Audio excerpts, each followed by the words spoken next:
আসসালামু আলাইকুম। কেমন আছো তোমরা? আশা করি অনেক ভালো আছো। আমি আমার আল্লাহ পাকের রহমতে অনেক ভালো আছি।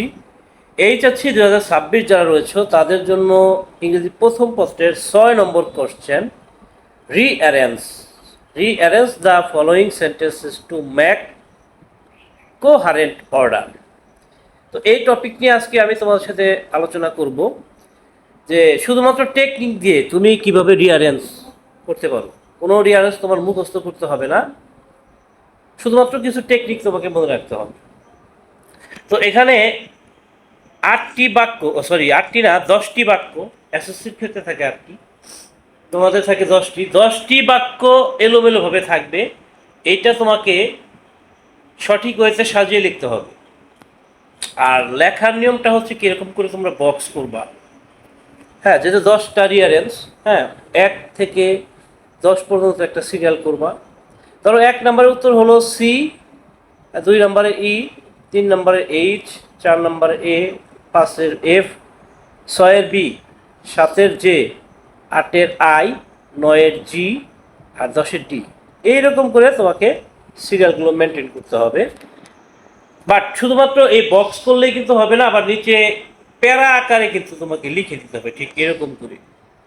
এখানে তুমি স্ক্রিনে যেরকম দেখতে পাচ্ছ ঠিক এরকম করে তোমাকে এটা লিখেও দিতে হবে। তো এই যে রিয়ারেন্স, এইটাকে আমরা আসলে সহজে কিভাবে এটা কমপ্লিট করতে পারি, এটা কিভাবে করতে হয় সেটা আমি তোমাদেরকে দেখিয়ে দিচ্ছি। সাধারণত প্রথম যে সেন্টেন্স, সেটা তুমি আসলে প্রশ্ন দেখা মাত্র এটা পারবা।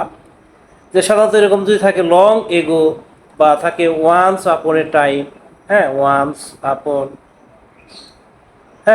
আপন এ টাইম, এই ধরনের কথা থাকলে এটা প্রথম বাক্য হয়, কিংবা কোনো না কোনো নাম দ্বারা শুরু হবে।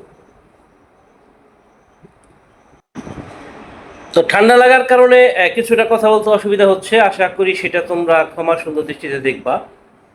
ওকে, তো এই long ago there was A Sultan in a kingdom, এটা হচ্ছে এই রিয়ারেন্সের প্রথম লাইন হচ্ছে। তো এখানে দেখো সুলতান যে পাইছো, এই যে সুলতান, এই সুলতান অবশ্যই একজন ছেলে মানুষ। তো ছেলেদের ক্ষেত্রে প্রোনাউন ব্যবহার করতে হবে তোমাকে অবশ্যই হি, আর মেয়ে হয়ে তোমাকে ব্যবহার করতে হবে শি। বস্তু হলে সাধারণত ইট হয়, আর একাধিক বোঝায় যদি, তাহলে সেই ক্ষেত্রে দে হয়। এই জিনিসগুলা তোমাকে সুন্দর করে মাথায় রাখতে হবে। এখানে যদি আমরা নাউন পাইছি একটি, এই নাউনের পরে পরবর্তীতে আমরা প্রোনাউন খুঁজবো, অর্থাৎ হি খুঁজতে হবে। তো পরবর্তীতে কি আছে, যে হি needed an honest man to be appointed as his tax tax collector. Okay, he needed an honest man to be appointed as his tax collector.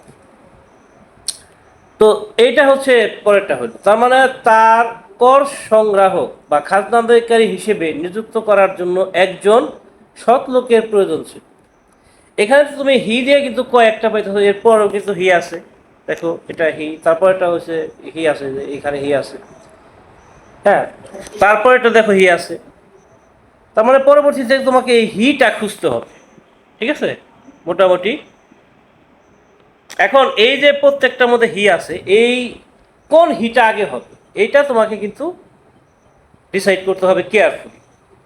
এটা যদি তুমি করতে পারো তাহলে মোটামুটি তোমার হয়ে যাবে। এখন দেখো পরবর্তীতে দেখো এখানে অ্যাপ্লিকেশনস আছে, অ্যাপ্লিকেশনস, হ্যাঁ। তো অ্যাপ্লিকেশন কারা করে, দরখাস্ত কারা করে? অবশ্যই এটা কোনো না কোনো লোকজন করছে। অর্থাৎ এখানে আমি তোমাকে পরের বিষয়গুলো না বলি আর কি, সেটা আসলে তুমি বুঝবা না। এজন্য দেখো পরে কি আছে পরবর্তীতে আবার, so he asked for the wise councillor advice, তাই তিনি একজন জ্ঞানী উপদেষ্টার পরামর্শ চাইলেন, যেহেতু সে একজন সৎ মানুষকে নিযুক্ত দিবেন আর কি। তারপরে দেন হি ইনভাইটেড অ্যাপ্লিকেশনস, তারপর তিনি দরখাস্ত আবেদন আহ্বান করলেন, ঠিক আছে, দরখাস্ত আবেদন করতে বললেন লোকজনকে। এখন দরখাস্ত তো অবশ্যই তার রাজ্যে যে লোকজন আছিল তারাই আবেদন করছে। তো এতে কি হয়েছে, যে a number of people applied for the job, মানে অসংখ্য মানুষ এইটার জন্য আবেদন করছে। এখানে অ্যাপ্লাইড মানে কি আবেদন করা, অ্যাপ্লাইড মানে হচ্ছে কি এখানে অ্যাপ্লাইড যে শব্দটা এটা হচ্ছে আবেদন করা। তো অ্যাপ্লাইড করছে বা আবেদন করছে, আবেদন এখন কারা করছে? আবেদনকারী। তো পরবর্তীতে দেখো এই যে a number of people, a number of people আর দি অ্যাপ্লিকেন্টস একই ব্যক্তি। হ্যাঁ, অর্থাৎ যখন এ থাকবে পরবর্তীতে তোমাকে দি খুঁজতে হবে। যখনই দেখবা যে এ আছে তখন পরবর্তীতে তোমার দি খুঁজতে হবে। তো এইখানে আমরা কি লিখতে পারি? এটা the applicants were asked to meet the sultan one by one. Okay, অর্থাৎ আবেদনকারী যারা আছিল আবেদনকারীদের একে একে সুলতানের সাথে দেখা করতে বলা হলো। তো এইখানে যে অ্যাপ্লিকেন্টস আছে দেখো এই অ্যাপ্লিকেন্টসের সাথে এস দিয়ে যুক্ত করা আছে। তো এস দিয়ে যখনই যুক্ত করা থাকবে তার পরিবর্তে অবশ্যই এই যে যেহেতু এখানে এস আছে এটার পরিবর্তে সবসময় দে ব্যবহার করবে প্রোনাউন। এখন আমাদের দেখতে হবে যে কোথায় আছে, যে কোথায় আছে এইগুলা তুমি এখন সিরিয়াল মেনটেন করে বসাই দিবা। যে পরবর্তীতে দেখো যে, ঠিক আছে, এই বাক্যটার মধ্যে কি আছে? যে আছে। পরের বাক্যটার মধ্যে যে আছে।